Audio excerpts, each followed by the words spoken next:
अभी हम डिस्कस करने वाले हैं एनुअल फाइनेंस एक्ट के बारे में। अब ये एनुअल फाइनेंस एक्ट क्या होता है?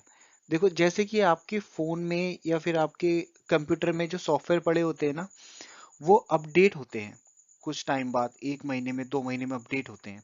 इसी तरह से करके आपका जो इनकम टैक्स एक्ट 1961 है ना, ये हर साल अपडेट होता है। अपडेट करने के लिए सरकार क्या करती है? एनुअल फाइनेंस एक्ट लेके आती है। अब ये कैसे आता है? अब every year finance minister of the government of India, ये कौन है? ये हमारी निर्मला सीतारमन जी। अब ये एक फाइनेंस बिल लेके आती हैं जिसको ये प्रस्तुत करती हैं इन द बजट सेशन। अब ये जो बिल होता है, जब ये जो बिल होता है in both the houses of parliament, both the houses कौन से होते हैं? लोकसभा एंड राज्यसभा। जब ये इन दोनों में पास हो जाता है और साथ में प्रेसिडेंट की इसके ऊपर असेंट मिल जाती है, तो ये फाइनेंस एक्ट बन जाता है। अब पर्पस क्या है? अभी मैंने बता दिया था। अमेंडमेंट्स करता है ये हर साल, every year, to the income tax act 1961। जो भी सरकार कुछ चेंजेस लेके आती है, कोई रेट चेंज होता है, कोई नई स्कीम में आपको छूट दी जाती है, वो इस फाइनेंस एक्ट के अंदर होती है। अब इसकी जो इसका जो फर्स्ट शेड्यूल होता है ना, उसमें 4 पार्ट्स होते हैं।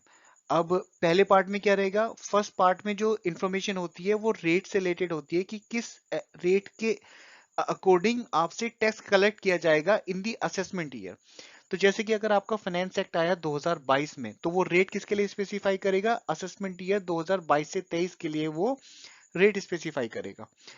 तो ये तो हुआ आपका पार्ट फर्स्ट। अब हम बात करते हैं पार्ट सेकंड की। पार्ट सेकंड में होता है आपका जो टीडीएस के रेट्स होते हैं।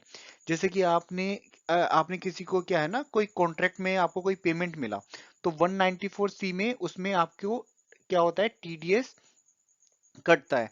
तो जो टीडीएस कटता है, अब ये जो टीडीएस कटेगा, उसमें जो जो रेट स्पेसिफाई किया जाएगा, ये इस टाइप के जो रेट होते हैं ना टीडीएस के, ये आपके पार्ट सेकंड में स्पेसिफाई किए जाते हैं। और अब हम बात करते हैं पार्ट थर्ड की। पार्ट थर्ड में जो भी आपका सैलरी से रिलेटेड होता है, यानी कि जो सैलरी पे जो आपका टीडीएस वगैरह कटता है, तो उसके ऊपर जो रेट डिसाइड किया जाता है, वो किसमें? पार्ट थ्री में उसकी इंफॉर्मेशन आपके पास में होती है। और पार्ट फोर में क्या होता है? रूल्स होते हैं कुछ compute for the computation of the net agriculture income, यानी कि जो आपकी नेट एग्रीकल्चर इनकम कैसे कंप्यूट की जाएगी, उसके क्या क्या रूल्स रहेंगे, ये आपका पार्ट फोर स्पेसिफाई करता है।